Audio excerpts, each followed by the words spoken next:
we're gonna bring this guy back. And we're gonna tuck this guy in.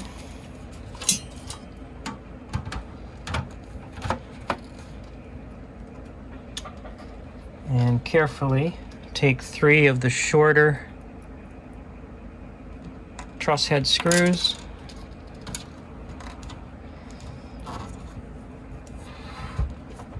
And secure that rear panel from the bottom for now.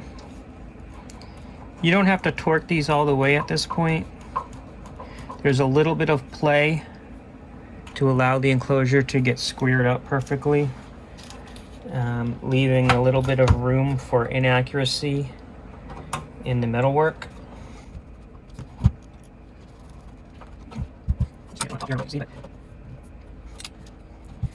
Before we install the side panel, we're going to solder in the ground strap or ground connection from the IEC jack here. It's gonna go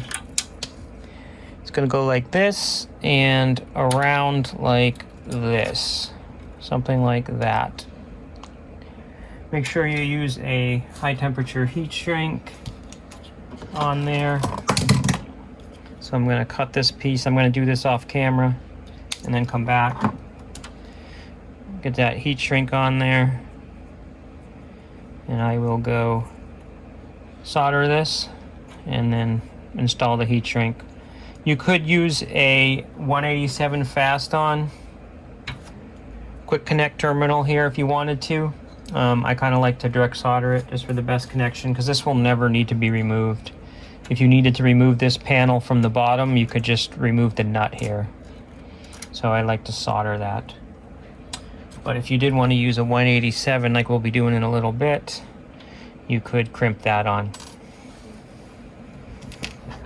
Okay, so we've got this soldered on. So now we can put the tab there and use the last another number 6 lock nut to tighten it down. There's just enough room to get your tool in there, but you'll have to be careful. You can plug in your fan now, and again, you can see the direction of the orientation of the header from when you built the PCB.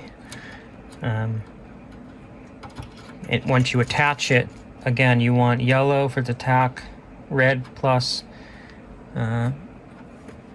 black for ground, and this will get dressed later. Now you can install the side panel. The 2 side panels are identical. It goes like this. The front panel attaches to this surface here, so it goes like this. And we'll use 5 more of the short truss head screws to attach that. And on the bottom right screw here, you're going to once again install the internal tooth lock washer, and it's going to bite into the enclosure.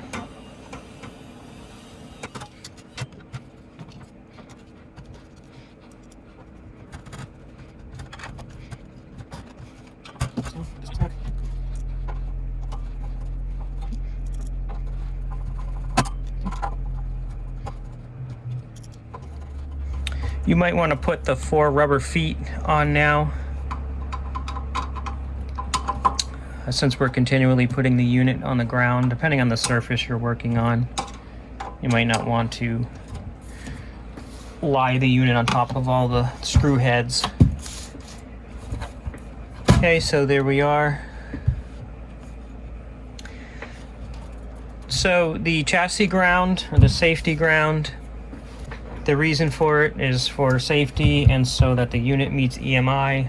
The unit does not pass our EMI regulations without the cage here, the chassis ground connected to the unit. So what's going on is, here's the power supply we'll be installing next. If you got your kit from us, it'll show that it's been modified already.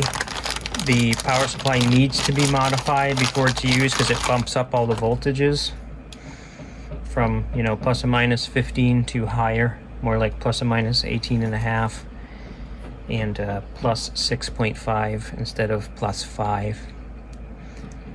If you're not sure for whatever reason, peek at the leftmost IC against the heatsink back here. Hopefully you can see this. And it's a 7818, or I'm sorry, it's a 7918, so it's a minus 18 volt regulator. On the unit originally, it's a 15 volt regulator, so that'll give you a hint. There's also the error feedback resistor is also changed internally here, but if you see that's been changed, you're good to go. Of course, once you hook it up, you're going to know one way or the other. So the primary side, the primary ground side on the input side of this is grounded to the chassis. It's also grounded to the ground connector on the IEC jack. And then we're using the lock washers since our chassis is made out of 6 individual pieces and we have not masked off. We didn't want rust to happen, especially with any delays in delivering product and stuff, because this is steel. This is carbon steel. It'll rust in a second, even in some you know, easy climates or environments. It'll tend to rust. So we are going to achieve the chassis ground and the cage by using lock washers to have all of these panels attached to each other electrically, and we'll test it later with a multimeter for continuity. The motherboard or any of the signal ground is not connected to the chassis ground. You should not connect it to the chassis ground. This tab back here is just used as a convenient point to attach the earth ground from the input jack to the bottom panel. It is not connected to the signal ground of the actual circuitry on this voice motherboard.